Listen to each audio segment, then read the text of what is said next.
الرجیم بسم اللہ الرحمن الرحیم وما رمیت اذ رمیت ولکن اللہ رما ولیبلی المؤمنین منہ بلاء حسنا ان اللہ سمیع علیم ذالکم وان اللہ موہن کید الکافرین ان تستفتحوا فقد جاءکم الفتح وَإِن تَنْتَهُوا فَهُوَ خَيْرٌ لَكُمْ وَإِن تَعُودُوا نَعُودْ وَلَن تُغْنِيَ عَنْكُمْ فِئَتُكُمْ شَيْئًا وَلَوْ كَثُرَتْ وَأَنَّ اللَّهَ مَعَ الْمُؤْمِنِينَ صدق اللہ العظیم۔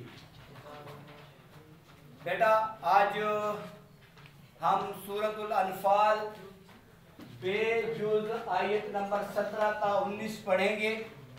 اس میں جو چیز آپ کو سمجھانے والی ہے، آپ ان آیات کا ترجمہ اور تشریح سمجھنے سے پہلے ان تین چیزوں کو سمجھ لیں کہ معجزہ کیا ہوتا ہے، کرامت کیا ہوتی ہے اور جادو کیا ہوتا ہے۔ میں نے تعریفات لکھ دی ہیں۔ معجزے سے مراد ایسا خرق عادت کام جو کسی نبی کے ہاتھ سے ظاہر ہو۔ خرق عادت کا کیا مطلب ہے؟ خرق کہتے ہیں پھاڑ دینا، عادت یعنی روٹین، یعنی روٹین سے ہٹ کر کوئی کام ہو، اس کو کیا کہتے ہیں؟ خرق عادت، یعنی روٹین پہ وہ کام نہیں ہوگا۔ دیکھیں عام طور پر کیا ہوتا ہے کہ ہم کھانا کھاتے ہیں، اگر ایک پیالہ دودھ ہو کتنے بندے پی لیں گے؟ ایک بندہ زیادہ سے زیادہ پی لے گا۔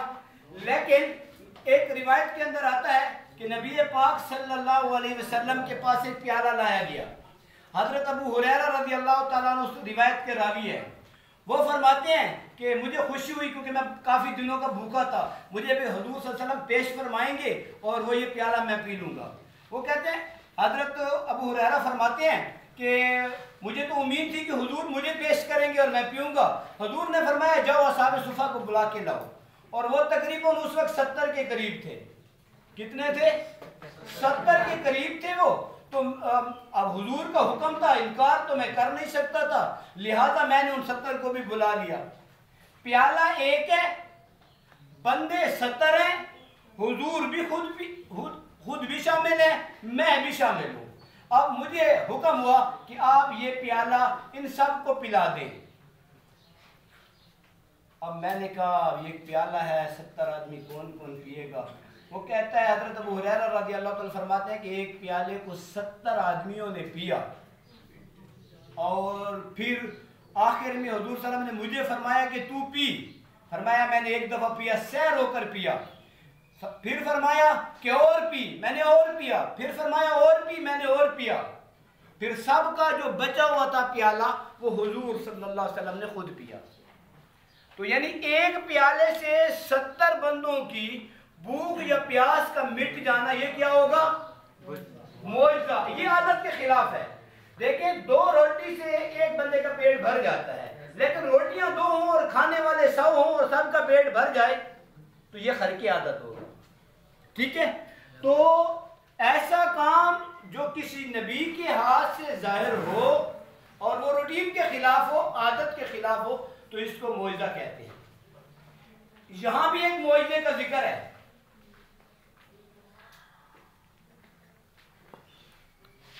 وَمَا رَمَيْتَ إِذْ رَمَيْتَ، آپ صلی اللہ علیہ وسلم کے معجزے کا ذکر کیا گیا ہے۔ اس کی تفسیریں 2 بیان کی گئی ہیں کہ ایک تو غزوہ بدر کے موقع پر آپ صلی اللہ علیہ وسلم نے کنکریوں کی ایک مٹھی اٹھائی اور اس کو کفار کی طرف پھینک دیا، اور وہ مٹی تمام کفار کی آنکھوں میں پہنچ گئی۔ یار میرے ہاتھ میں اگر مٹی ہو اور میں یوں پھینکوں، آپ میرے سامنے کتنے بندے بیٹھے ہیں؟ 40 ہوں گے، 50 ہوں گے، ٹھیک ہے جی، تو سب کی آنکھوں میں پھر بھی مٹی نہیں جائے گی۔ تو حضور نے پھینکی اور 1000 آدمی تھا اور پورے میدان کے اندر وہ پھیلے ہوئے تھے، اور وہ جو کنکریوں کی جو مٹھی تھی وہ سب کی آنکھوں میں وہ مٹی یا ریت پہنچ گئی۔ تو یہ کیا تھا؟ حضور کا معجزہ تھا۔ وہ پیالہ جو حضور کے ہاتھ سے 70 بندوں نے پی لیا اور پھر بھی پیالہ بچ گیا، یہ بھی کیا تھا؟ بیٹا معجزہ سمجھ آ گیا ہے؟ ایسا خرق عادت کام جو کسی نبی کے ہاتھ سے ظاہر ہو، اس کو کیا کہتے ہیں؟ معجزہ کہتے ہیں۔ اب آ جاتے ہیں ہم کرامت کی طرف، پھر ہم سبق کی طرف آئیں گے، مزید ڈیٹیل وہاں کریں گے۔ کرامت ایسا خرق عادت کام جو کسی نیک بندے کے ہاتھ سے ظاہر ہو، ایسا خرق عادت کام جو کسی نیک بندے یعنی ولی اللہ کے ہاتھ سے ظاہر ہو۔ وہ بندہ نبوت کا دعویٰ نہیں کرتا، نیک آدمی ہے، کیا ہے؟ اللہ کا ولی ہے، اور اس کے ہاتھ سے ایسا کام ظاہر ہو جاتا ہے جو روٹین کے خلاف ہے۔ میں عام کرامات کی طرف نہیں جاتا، ورنہ کرامات تو ایسے کہ فلاں بزرگ نے بھی دیوار کو چلا دیا اور فلاں بزرگ نے یہ کر دیا۔ میں صحابہ کے دور کی ایک کرامت کا ذکر کرتا ہوں۔ حضرت عمر رضی اللہ تعالیٰ عنہ کے دور کے اندر زلزلہ آیا، حضرت عمر رضی اللہ تعالیٰ عنہ کے ہاتھ کے اندر پھوڑا تھا اور زمین پہ زور پہ مارا کہ کیا عمر تیرے اوپر انصاف نہیں کرتا؟ کیا عمر تیرے اوپر انصاف نہیں کرتا کہ تو ہلتی ہے؟ تو زلزلہ بند ہو گیا۔ ایک اور روایت، حضرت ساریہ رضی اللہ تعالیٰ عنہ ایک لشکر کے ساتھ دشمن کے ساتھ نبر آزما ہے۔ حضرت عمر رضی اللہ تعالیٰ مسجد نبی کے ممبر کے اوپر خطبہ دے رہے ہیں۔ خطبہ دیتے دیتے کہتے ہیں یا ساریہ الی الجبل، یا تو دشمن پہاڑ کی طرف آ رہا تھا یا کسی اور طرف سے آ رہا تھا، تو ان کو یہاں سے اشارہ دے دیا کہ آپ پہاڑ کی طرف ہو جائیں۔ تو ان کی یہ آواز حضرت ساریہ تک پہنچی اور دشمن کی اس چال سے وہ بچ کر سائڈ پر ہو گئے۔ تو یہ کیا ہے بیٹا؟ ہاں یہ کرامت ہے، کس کی؟ حضرت عمر رضی اللہ تعالیٰ عنہ کی۔ بھئی صحابہ کا جو مرتبہ ہے، یہ دنیا کے سارے ولی اگر اکٹھے ہو جائیں، سارے شیخ عبد القادر جیلانی بن جائیں، تو ایک صحابی کے برابر نہیں ہو سکتے، عام سے صحابی کے برابر بھی نہیں ہو سکتے۔ صحابہ کا اتنا بڑا درجہ ہے، تو صحابہ جتنے بھی تھے وہ سارے کے سارے اللہ کے ولی تھے۔ تو ایسا خرق عادت کام جو کسی نیک بندے کے ہاتھ سے یا اللہ کے پیارے بندے ولی اللہ کے ہاتھ سے ظاہر ہو لیکن روٹین کے خلاف ہو، اس کو کیا کہیں گے بیٹا؟ روٹین کے خلاف ہو، کرامت کہیں گے۔ یہ مثالیں سمجھ آ رہی ہیں؟ تیسری مثال جادو ہے۔ جادو، کوئی بھی جادو، یعنی جادو کا مطلب یہ ہے کہ دیکھنے والے کو ایک چیز نظر آتی ہے اور بعض اوقات اس کی حقیقت اس طرح نہیں ہوتی، جس کو آپ شعبدہ بازی بھی کہہ سکتے ہیں اور جادو بھی کہہ سکتے ہیں۔ اس کی بھی ایک مثال سنیے گا۔ حضرت موسیٰ علیہ السلام کو اللہ تعالیٰ نے معجزہ دیا تھا کہ وہ جب اپنے عصا کو پھینکتے تھے تو وہ کیا بن جاتا تھا؟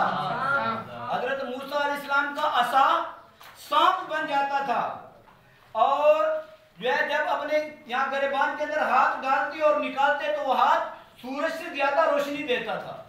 یہ معجزے تھے حضرت موسیٰ علیہ السلام کے۔ جب ان کے سامنے جادوگر آئے تو انہوں نے بھی اپنے ایک ہاتھ میں عصا رکھا اور اپنے ایک ہاتھ میں رسی رکھی، اور جب وہ ڈالنے کی باری آئی تو انہوں نے اپنی رسیاں اور اپنی لاٹھیاں پھینکی تو وہ سانپ بن گئے۔ یخیل الیہ انہا تسعی، حضرت موسیٰ علیہ السلام کو بھی یوں لگ رہا تھا کہ یہ سانپ ہے اور یہ دوڑ رہے ہیں، لیکن وہ کیا تھے اس وقت؟ کافر تھے۔ بات تو انہونی ہوئی ہے نا، کہ اس نے رسی پھینکی اور دیکھنے والے کو یہ نظر آ رہا ہے کہ یہ سانپ بن گیا، اس نے رسی پھینکی اور وہ سانپ بن گئے۔ ابھی بھی بہت سارے جادوگر اور شعبدہ باز ٹی وی پر بھی شو کرتے ہیں، آپ کے سکولوں میں بھی بعض اوقات پروگرام کرتے ہیں کہ بھئی یہ جادو ہوتا ہے۔ کیا ہوتا ہے؟ اب یہ کرامت نہیں ہے، یہ معجزہ بھی نہیں ہے، سمجھ آ گئی بات کی؟ اور یہ کسی کافر کے ہاتھ سے بھی ظاہر ہو سکتا ہے، کسی فاسق کے ہاتھ سے بھی ظاہر ہو سکتا ہے۔ اور بات میری یاد رکھیں کہ ولی ہونے کا معیار، نبی تو کسی نے آنا نہیں ہے، ولی ہونے کا معیار یہ ہے کہ وہ بندہ یہ نہیں کہ آپ کو انہونی باتیں دکھائے گا، نبی ولی ہونے کا معیار یہ ہے کہ وہ قرآن اور سنت پہ عمل کرتا ہوگا۔ حضور کے طریقے پہ عمل کرتا ہوگا یہ ولی ہے. سمجھ آ گئی بات کی؟ اب اگر ایسا بندہ جو سنت سے ہٹ کر زندگی نہیں گزارتا اور اس کے ہاتھ سے کوئی ایسا کام ظاہر ہو جاتا ہے تو اس کو کیا کہیں گے؟ کرامت. بیٹا ان کرامت جو معجزہ، کرامت اور جادو، بیٹا ان تین چیزوں میں ڈیفرنٹ معلوم ہو گیا؟ بھئی کسی کو کوئی شک ہے تو بتا دے، کوئی سوال ہے تو پوچھ سکتا ہے. بیٹا جادو میں سچ میں نہیں ہوتا، وہ بندے کو یعنی انہونی لگتی ہے بندے کی. اس کو ایک مسمریزم یا ہیپنوٹزم سے بھی تعبیر کیا جا سکتا ہے. ٹھیک ہے جی؟ جادو اسلام میں حرام ہے. اس لیے میں نے کہا ہے کہ جس کے ہاتھ سے جادو ظاہر ہوگا وہ فاسق ہوگا. کیا ہوگا؟ فاسق ہوگا یا پھر وہ کافر ہوگا. یعنی جادو جو ہوتا ہے یہ غیر اللہ کی پکار ہوتی ہے. فاسق کسے کہتے ہیں؟ فاسق گناہگار، یعنی وہ مسلمان تو ہے لیکن وہ گناہ کرتا ہے، غلط کام کرتا ہے، جس کی وجہ سے اس کو فاسق کا سرٹیفکیٹ دیا جاتا ہے. اس کا ذکر قرآن میں آ جائے جادو کا. جادو کی تو کتنی مثالیں، حضرت موسیٰ علیہ السلام کے معجزات کا ذکر ہے. ابھی یہ معجزہ ہم حضور کا یہاں پڑھیں گے. کرامتوں کا بھی ذکر قرآن کے اندر موجود ہے. ٹھیک ہے؟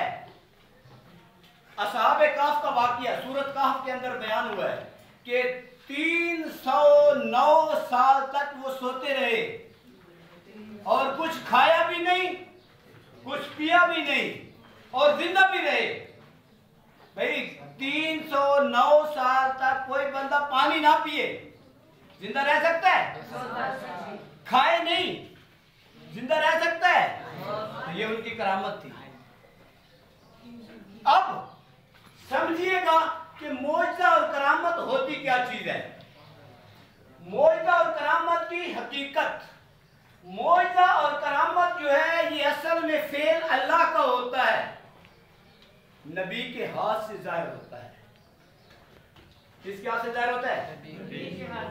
اور کرامت اصل فعل اللہ کا ہوتا ہے، ولی کے ہاتھ سے ظاہر ہوتا ہے. یعنی یہ نہیں ہے کہ اس کا اپنا اختیار ہے، اختیار اس کا چل رہا ہوتا ہے. کس کا چل رہا ہوتا ہے؟ اللہ کا اختیار چل رہا ہوتا ہے. ایک مثال یہاں والی دیکھ لیں. وما رمیتا اذ رمیتا، اور نہیں پھینکی آپ نے جبکہ پھینکی آپ نے، ولکن اللہ رما، وہ لیکن اللہ نے پھینکی. یعنی وہ جو کنکریوں کی مٹھی تھی یا ریت کی مٹھی تھی جو آپ نے کفار کی طرف پھینکی تھی، وہ ہاتھ تو آپ کا تھا. ہاتھ کس کا تھا؟ آپ کا تھا. لیکن آنکھوں میں پہنچانا کام کس کا تھا؟ اللہ کا. یار ایک اور قصہ سناتا ہوں اس پر. حضرت موسیٰ علیہ السلام، یار اس کو میں مختصر کرنے کی کوشش کروں گا کیونکہ ٹائم بھی ختم ہے، اس کو بھی ختم کرنا ہے، پھر پیریڈ بچ جائے گا. حضرت موسیٰ علیہ السلام اور حضرت خضر علیہ السلام نے ایک سفر فرمایا. کیا فرمایا؟ سفر فرمایا. سورۃ کہف کے اندر اس کا ذکر ہے، 15 اور 16 پارے کے اندر اس واقعے کو ذکر کیا گیا ہے. حضرت موسیٰ علیہ السلام اس کی شاگردی کے اندر ہیں اور وہ ان کے استاد ہیں، یہ سیکھنے کے لیے گئے. اس واقعے کو کبھی تفصیل سے کسی اور وقت بیان کروں گا، یہاں مختصراً اب جا رہے ہیں. 3 واقعات وہاں پیش آئے. میں ان کی ترتیب تو اب شاید تھوڑی اوپر نیچے ہو جائے. پہلی یعنی ایک یہ ہوا کہ حضرت خضر علیہ السلام اور دونوں ایک کشتی کے اوپر سفر کرتے ہیں. یوں ہی سفر کر کے وہ دریا کے پار جاتے ہیں. حضرت خضر علیہ السلام اس کی کشتی کو توڑ دیتے ہیں. کیا کرتے ہیں؟ توڑ دیتے ہیں. حضرت موسیٰ علیہ السلام فرماتے ہیں کہ آپ نے یہ کیا کر دیا کہ انہوں نے ہم سے پیسے بھی نہیں لیے، انہوں نے ہم سے پیسے بھی نہیں لیے اور آپ نے ان کی کشتی بھی توڑ دی. تو انہوں نے پہلے شرط لگائی تھی کہ آپ میرے معاملات میں مداخلت نہیں کریں. فرمایا کیوں؟ آپ نے تو کہا تھا. فرمایا بس اب نہیں کروں گا. پھر ایک اور جگہ گئے، ایک بستی میں گئے. ایک جگہ سے گزر رہے تھے، ایک نوجوان لڑکا ٹھہرا ہوا تھا، بڑا خوبصورت لڑکا تھا. حضرت خضر علیہ السلام نے جاتے ہی اس کو قتل کر دیا. کیا کر دیا؟ حضرت موسیٰ علیہ السلام نے ان کو کہا کہ بھئی یہ تم نے کیا کر دیا؟ نہ تو اس کا کوئی قصور ہے نہ اس کی کوئی غلطی ہے، آپ نے قتل کر دیا۔ فرمایا کہ میں نے تمہیں کہا نہیں تھا کہ میرے معاملے میں نہیں بولنا۔ پھر تیسرا یوں ہوا کہ ایک بستی میں دونوں گئے، حضرت خضر علیہ السلام اور حضرت موسیٰ علیہ السلام۔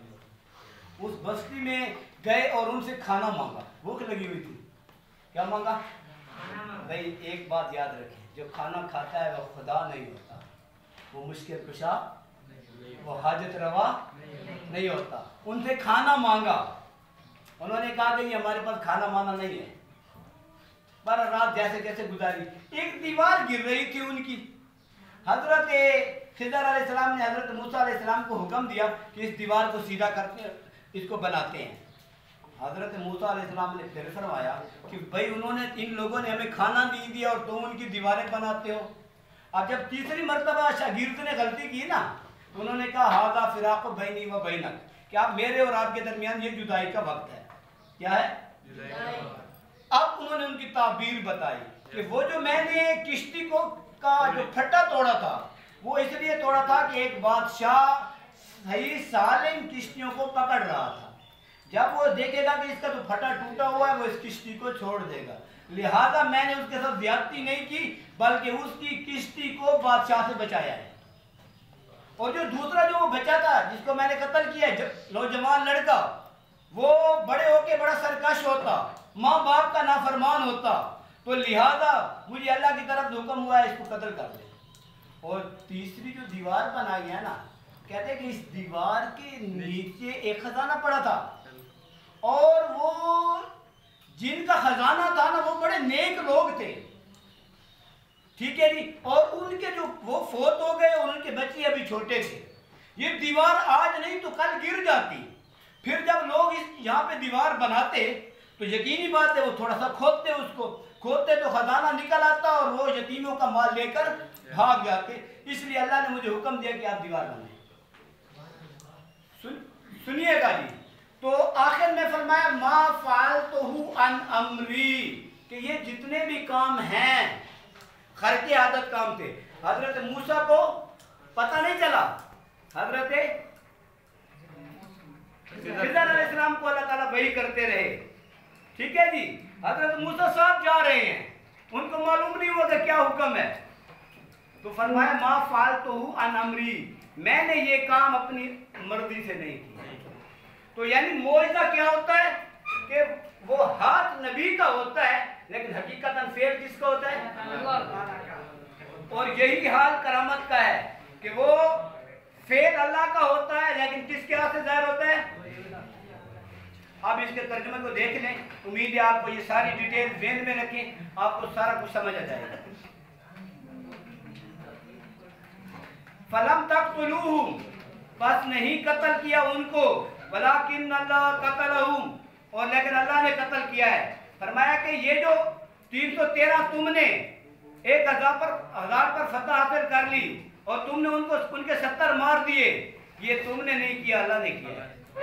دوسری بات، یہ جو آپ نے ہاتھ میں کنکریوں کی مٹھی اٹھائی تھی اور آپ نے پھینکی تھی اور سب کی آنکھوں میں چلی گئی تھی، یہ بھی کس نے کیا ہے؟